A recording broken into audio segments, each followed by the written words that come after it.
What's up guys, this is Just Saying Lore, and welcome to another Frostpunk video.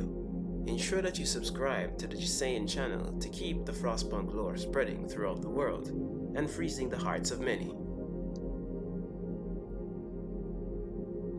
The last autumn is a turning point in Frostpunk universe, revealing the restless events of Site 113 as it struggles to construct the generator before the freezing veil shrouds the Earth.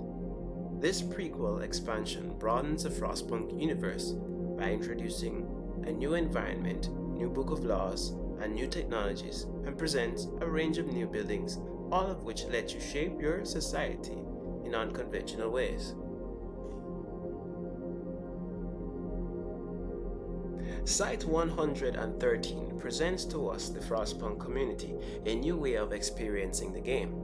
It also sets the trend that the 11-bit Studios team is also listening to what individuals would like to see in the game.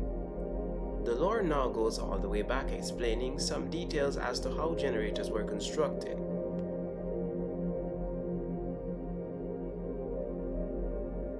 The images displayed on the screen show a crater in which the generator is being built from the ground up, suggesting that the generator itself is constructed below the freezing line. This I did explain in another video with Blood Mage. However, I'm giving you a brief description of why this is done. This is done to prevent certain elements of the generator and its systems from being harmed by the ever-increasing cold temperatures that will soon eventually engulf the site. We are also given some glimpses of ships carrying additional resources to the site on which the generator is being constructed. The raw materials that could be used to construct the generator may be steam cores, steel, and wood.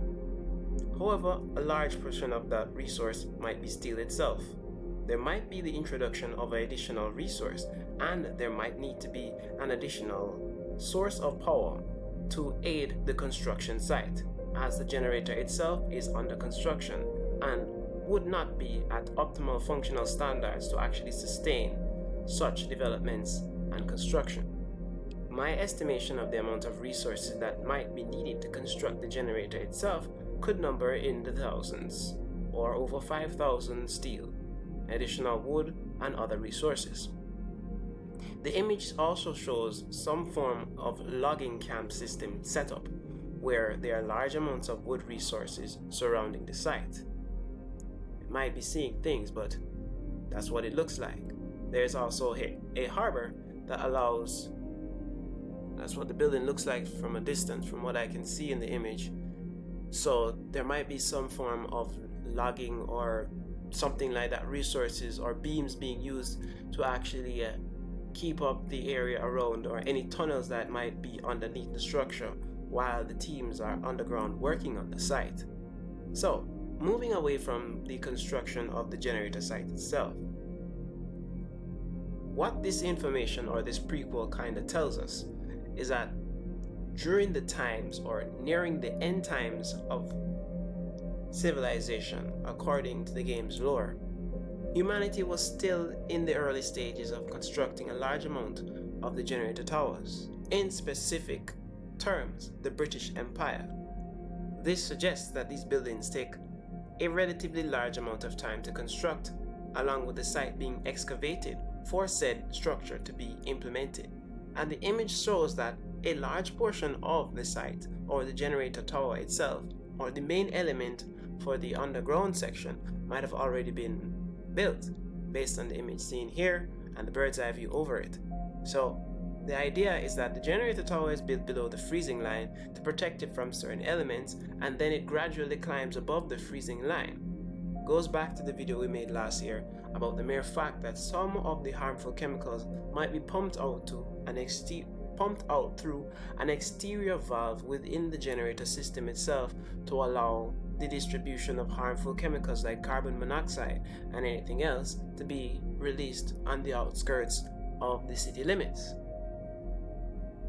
But this new bit of lore gives us an insight into the fact that the generator sites themselves were surrounded by forests, seen in the image here, and it's also a good sign that the area itself was a large and very well populated forest covering large, vast amounts of land.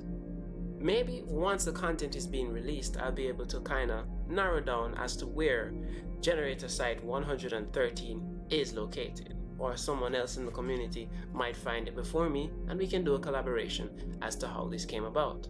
This is just saying lore, and this is a small aspect of the Frostpunk universe, and I'll see you in the next one.